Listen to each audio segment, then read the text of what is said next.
I'll echo what was said by the last speaker, how remarkable it is to see so many people in this room. I mean, even myself, 5 years ago, I think there would have been 50 people in this room. And I think the way we're going to end what can only be called the apartheid state of Israel is by activism by people in this room, by people who are on the Gaza Freedom March, and by not just speaking, but by acting, whether it's marching, whether it's the BDS campaign, whatever we need to do to end what I consider to be one of the world's really most horrific crimes. I wound up going on this march really because of Abdeen. We had decided to go to the West Bank and see for ourselves what was happening in East Jerusalem, Hebron, Jenin. And Abdeen said, Michael, you have to come to Gaza because whatever you see in the West Bank will pale in comparison to what you see in Gaza. And then I said to Abdeen, well, we're going to get into Gaza. And Abdeen said, Michael, it looks very, very good. And of course, on the 22nd of December, we got the note that said, it doesn't look so good. Not only doesn't it look so good, the Egyptians said they've denied us the permit for the one place 1,400 of us could meet, and that any demonstrations will be met essentially by repression. We decided to go in any case and then schedule a trip to the West Bank if we didn't make it. So we went to Cairo, and Cairo, the only way to and there's other people who describe it better than I, but in some way it was like a mini Seattle. I mean, there were demonstrations everywhere, always surrounded by police, cops, informants in all our meetings. And of course, the fact that we couldn't have a meeting of 1,400 people in one place meant that we were all in these small little hotels spread around the city, and the leadership had to just run around trying to get some cohesiveness. It was an intense experience because, particularly with my children, I didn't know what to expect in what many would call a police state in terms of demonstrations. But we did it. We went to demonstrations. We weren't beaten ourselves. We saw the cops. It was a very, very militant experience. And then when we realized we weren't getting into Gaza, and lots of people tried to go to El Arish and got arrested taking buses or taxis or their hotels surrounded, we decided to go to the West Bank. And we got on a plane from Cairo to Tel Aviv. It was night, so I didn't stay in Tel Aviv at all and just drove to East Jerusalem. And on the plane, I happened to meet somebody who was taking his family, and he was going on one of the traditional Israel trips where you see what Israel wants to show you, and he was even going to sleep in, he said, a Bedouin tent. And I said, well, that's interesting. And I remember the last time I was in Israel was 50 years ago. And I remember the Bedouin tents and the camels and the goats and all.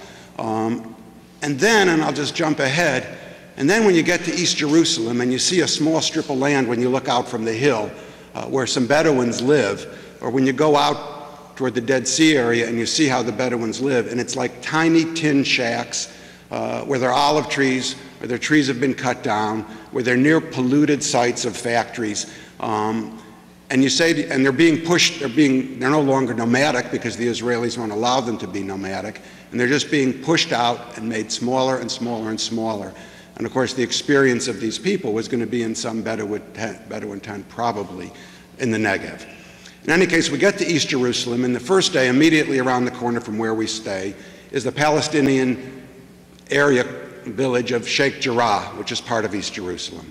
You may have heard of it. It's a place in which Palestinians are being pushed out and pushed out. And we went down to that village, really, to go on a bus to the Erez Crossing. The Erez Crossing is the way to get into Gaza from the Israeli side.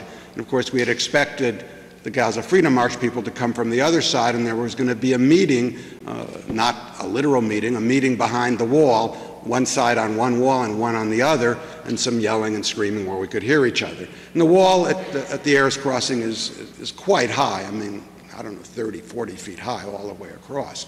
But we go down to Sheikh Jarrah to catch the bus with the Palestinians out to the Erez Crossing, and we sit under a tent with a man named Nasser, who shows us his house across the street, which has Israeli flags draping the house now. That was his house. He spent 4 years trying to keep that house when the Israeli settlers tried to take it away. And he said that, and this was true of almost all the Palestinians I met, that they weren't just refugees once, but they were refugees at least twice. He had been born, or his family had been born in a village near Haifa in Israel, been pushed out of there in the 48 war. Then the UN, no less, built him this house in Sheikh Jarrah in 1956. And then, of course, the Israelis now, through using whatever law they want, whether it's the Ottoman law or the mandate law under the British or the Israeli law, whatever law they can use to show that he didn't have ownership of that piece of land back to the Ottoman Empire in 1914, before the First World War. And so he's sitting under a tent. The settlers are living in that house. So that was at least a first glimpse of what was going on in East Jerusalem, and the fact that people could move in with really the push by the government, because in the end, the soldiers came and blew the door off his house so that they could take control of the house. We took the bus out to the Erez crossing. We weren't expecting to get into Gaza. It wasn't about that. It was about a protest about really what many have called, and what I think is appropriate, the world's biggest jail, because that's what it is. So we were there with about maybe 1,000 Palestinians, 100, 200 people, Israelis as well as some non-Israeli solidarity people like me. And of course, when you come to the Erez crossing, what you see is a picture. It's got to be 15 feet high, two of them, of a man named Shalit. Shalit is the Israeli soldier who is currently a prisoner in Gaza, but of course is the person who the Israelis claim is somehow part of their justification for keeping 1.5 million people in Gaza in a prison and for killing some 1,400 people during the war. The next day we come back to East Jerusalem and we go on a march. And there is the opposition in Israel is not terrific, I have to say, and my friends who are on the left there say it's grown smaller and smaller over the last couple of years. We went on a march of Israelis in protest against the evictions in Sheikh Jarrah. And that started in West Jerusalem, Israel controlled. It's all controlled by Israel, but Israel claims ownership, of course, now of all of Jerusalem. It started in West Jerusalem, where mostly Israelis live. And we started the march with very young people, which was encouraging. And of course, as we go through West Jerusalem, we get pelted with apples and water is poured on us. And there's basically people saying, we shouldn't be doing this. But then as you enter East Jerusalem in the Palestinian section, then cheers go up and smiles go up, and it's a feeling really that you're actually doing something. That march, while we were on it, was nonviolent. Many people were arrested the week before and were arrested the week after. The Israelis are having trouble figuring out what to do with straight civil disobedience that they can't label, as terrorism.